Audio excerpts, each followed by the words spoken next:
नमस्कार, मी प्रतीक्षा. DNA मराठीमध्ये आपलं स्वागत. नगर तालुक्यातील शिंगवेनायक येथील गावगुंड बिगर आदिवासी व्यक्तींनी प्रशासन हाताशी धरून आदिवासी भिल्ल समाजातील महिला व पुरुषांना मारहाण करून जातीवाचक शिवीगाळ केल्याने त्यांच्यावर अॅट्रॉसिटी ॲक्टनुसार MIDC पोलीस स्टेशन येथे गुन्हा दाखल न केल्यानं अन्याय निवारण निर्मूलन सेवा समिती व आदिवासी संघटनेच्या वतीनं पोलीस अधीक्षक राकेश ओला यांना निवेदन देऊन गुन्हा दाखल करण्याची मागणी करण्यात आली आहे. त्या गावगुंडांवर अॅट्रॉसिटी ॲक्टनुसार गुन्हा दाखल न झाल्यास गावातील महिला व मुलांसहित पोलीस अधीक्षक कार्यालयासमोर मोठे आंदोलन केले जाईल असं म्हटलं आहे. यावेळी अरुण रोडे, राजू पवार, बाबासाहेब शिंदे, नामदेव पवार, योगेश निकम, धोंडेराम निकम, भाऊराव निकम, दत्तात्रय निकम, विकास बर्डे, आकाश माळी, सुभाष निकम, नवनाथ निकम, मयूर निकम, रोहित जाधव, राजू निकम आदी उपस्थित होते. आमची मागणी अशी आहे की 2-3 दिवसापूर्वी शिंगवे गावामध्ये झालेल्या 2 समाजामध्ये किरकोळ वादातून आज हे प्रकरण एकोपाला पोहोचलेलं आहे आणि आमचं भिल्ल समाजाचं सर्व कार्यकर्ते आज SP साहेबाला भेटलो आणि साहेबाला विनंती केली. साहेबाला निवेदन दिलं की आमच्या भिल्ल समाजाच्या ज्या महिला व पुरुषाला जे मारहाण झालेले आहे तर आमच्या सर्वांचं मत असं आहे की ते आदिवासी ॲक्टप्रमाणे गुन्हे दाखल करावा. SP साहेबांनी आता तसं ते MIDC पोलीस स्टेशन PI ते कोण असतील त्यांना फोन करून सांगितलेलं आहे की तुम्ही या लोकांची तक्रारी घ्या. जर समजा आज आमची तशा तक्रारी घेतल्या की आल्या नाही तर आम्ही एवढं 2 दिवसात एकलव्य संघटनेमार्फत निवेदन देऊन आणि आमरण उपोषण करणार आहे SP ऑफिसला.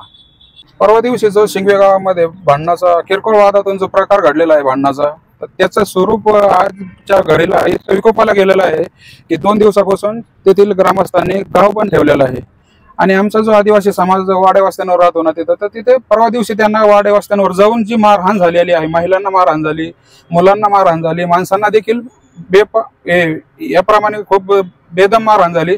एवढी घटना घडलेली असताना देखील काल दिवसभर सर्व समाज MIDC पोलीस स्टेशनला सकाळी 10 वाजल्यापासून तर संध्याकाळी 6 वाजेपर्यंत बसला होता. तरी तिथली PI जे संबंधित चौधरी साहेब आहेत त्यांनी कुठल्याही प्रकारची दखल घेतली नाही समाजाची.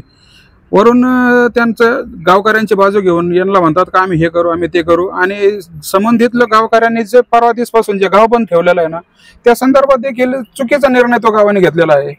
त्या संदर्भात देखील आम्ही SP साहेबांना आज निवेदन दिलेलं आहे की 2 दिवसापासून गाव बंद ठेवलेलं आहे आणि आमच्या समाजातील लोकांना ना दुकानात येऊ देतात, ना गावात येऊ देतात, ना पाण्याचा कुठल्या प्रकारची पाण्याची यंत्रणा त्यांनी चालवून ठेवली, गिरण्यामध्ये बंद आहेत आणि शाळेमध्ये देखील मुलांना जाण्यास त्यांनी विरोध दर्शवला आहे आणि काठ्या वगैरे घेऊन सर्रासपणे त्यांचे गावातील जे गुंड आहेत ते रस्त्यांवर फिरतात. गावात यायचं नाही, हे करायचं नाही, ते करायचं नाही. आमच्या समाजाने न्याय मागायचा कोणाकडे? जी घटना घडलेली आहे ना रीतसर जे घटना घडलेली आहे, जे गुन्हेगार आहेत त्यामध्ये आणि ही घटना घडवून आणावला जे प्रोत्साहित करत आहेत ना त्याची सखोल चौकशी प्रशासनाने करून आणि योग्य ती त्या कारवाई त्या गुंडांवर किंवा त्या गावातील संबंधित लोकांवर कायदेशीर करण्यात यावी ही आमच्या समाजाच्या वतीनं आम्ही मागणी करत आहोत. जर SP साहेबांनी देखील आता आपल्या चौधरी साहेबांना या पद्धतीने आज फोन करून सांगितलं आहे की संबंधित जे घटना घडलेली आहे त्या संदर्भात त्यांची तक्रार घेऊन त्यांचं समाधान केलं पाहिजे आणि जर आमचं समाधान झालं नाही तर आम्ही 2 दिवसात संघटनेच्या वतीनं SP कार्यालयासमोर बेमुदत उपोषणला बसणार आहोत. आणि जी सखोल आज आमचे 2 युवक कार्यकर्ते आहेत ते ॲडमिट आहे असताना सुद्धा देखील एवढे हाणमार झालेले असताना कुठल्याही प्रकारची दखल न घेणं म्हणजे यामध्ये काहीतरी प्रशासनाचं खलबतं गावाशी मिळून आहेत. गावाची बी चौकशी व्हावी आणि पोलीस अधिकाऱ्याची बी याबद्दल चौकशी व्हावी ही विनंती आहे आमची आणि आमच्या समाजावर जो अन्याय झाला त्याबद्दल अॅट्रॉसिटी ॲक्टनुसार संबंधित गावावर किंवा त्या गावगुंडांवर संबंधित गुन्हे दाखल करण्यात यावे ही आमच्या समाजाच्या वतीनं मागणी असेल. प्रतिनिधी मुंतजीर शेख, DNA मराठी, अहिल्यानगर.